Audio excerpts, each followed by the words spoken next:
Police थाने में inspector विजय 2 साल पुरानी कीरत सिंह केस फाइल का अध्ययन कर रहे होते हैं। तभी हवलदार के साथ एक आदमी अंदर आता है।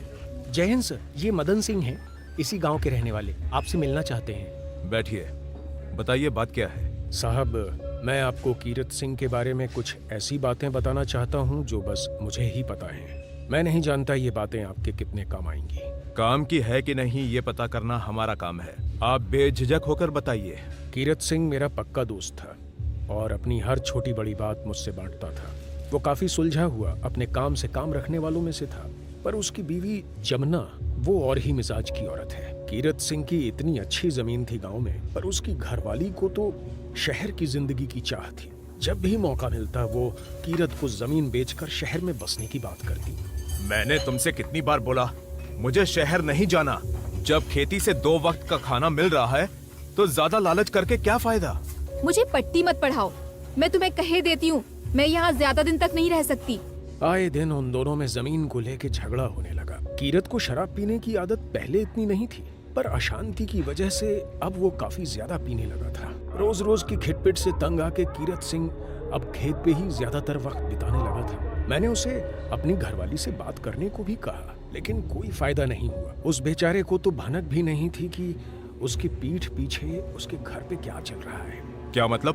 कुछ दिनों से जमुना के हाव भाव में फर्क नजर आ रहा था। कीरत से झगड़ना तो दूर, वो उसकी तरफ मुड़ के भी नहीं देखती थी। एक दिन कीरत ने सच्चाई का पता लगाने की ठानी और अपनी घरवाली को उस चंदन के साथ रंगे हाथों पकड़ लिया। पहले तो उसने चंदन को खूब मारा और फिर जमुना की भी जमकर खबर ली। चंदन कीरत सिंह को देख लेने की धमकी देकर वहां से निकल गया। तब से ही सरपंच और कीरत सिंह के बीच 36 का आंकड़ा चलता था। लेकिन इतना सब होने के बाद भी कीरत की घरवाली और चंदन का मिलना जुलना बंद नहीं हुआ। कीरत सिंह इस बात को लेकर और परेशान रहने लगा था। तभी से उसने और ज्यादा पीना शुरू कर दिया था। ये चंदन आखिर कीरत की घरवाली के संपर्क में आया कैसे? ये सब उस मुई जमीन के कारण। चंदन कीरत सिंह के घर आया था जमीन को खरीदने की बात करने, लेकिन कीरत ने साफ मना कर दिया। पर उसकी घरवाली ऐसा मौका कहाँ जाने देती। उसने कई बार कीरत को चंदन की बात मान लेने को बोला, पर कीरत अपनी पुरखों की जमीन किसी कीमत पर बेचने को तैयार नहीं हुआ। पर फिर जमुना ने कीरत के मरने के बाद वो जमीन चंदन को क्यों नहीं बेची? वो चाहती तो चंदन को मुंह मांगे दाम पे बेच सकती थी, तो उसने इतने घाटे में हरीलाल को ही क्यों बेची? ये तो मुझे भी समझ नहीं आया। कीरत की मौत के कुछ दिनों बाद ही जमुना ने अपने भाई भजन सिंह की मदद से हरीलाल को ये खेत बेच दिया। ये हरीलाल तो साधारण सा किसान है ना, इसके पास ये खेत खरीदने के पैसे कहाँ से आए? साहू का उधार लिया था उसने साहब, सबको पता है। पर बेचारे की फसल हर बार खराब हो जाती है। मुझे लगता है चंदन ही काला जादू करके हरीलाल की फसल बर्बाद कर रहा है। वरना आप ही बताइए साहब, इतनी अच्छी फसल यूं रातों रात भला बर्बाद होती है? उसकी कोई तांत्रिकों से पहचान भी है। ये सब तंत्र मंत्र टोना टुटका का ही असर लगता है। इस बात ने तो हमें भी चक्कर में डाल रखा है। यदि इन बातों का इस केस से कोई ताल्लुक है तो हम इस रहस्य को भी सुलझा लेंगे। तभी एक हवलदार उनके केबिन में आता है।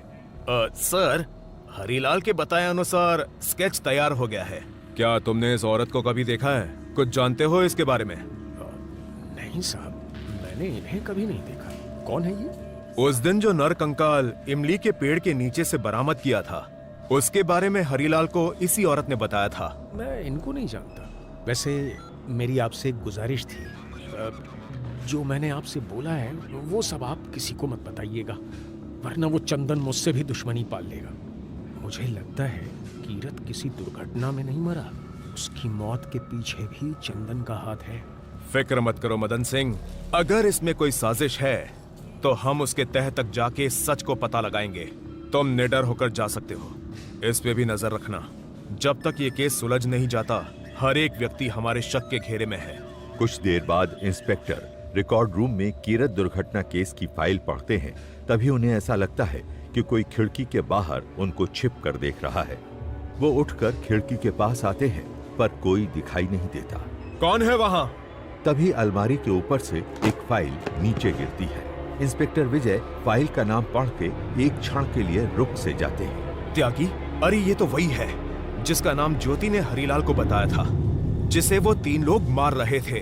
कहीं वो कंकाल। क्या विनोद की फाइल इस केस में कोई नया मोड़ लेके आने वाली थी? क्या इंस्पेक्टर विजय ज्योति तक पहुंच पाएंगे? कहानी जारी रहेगी।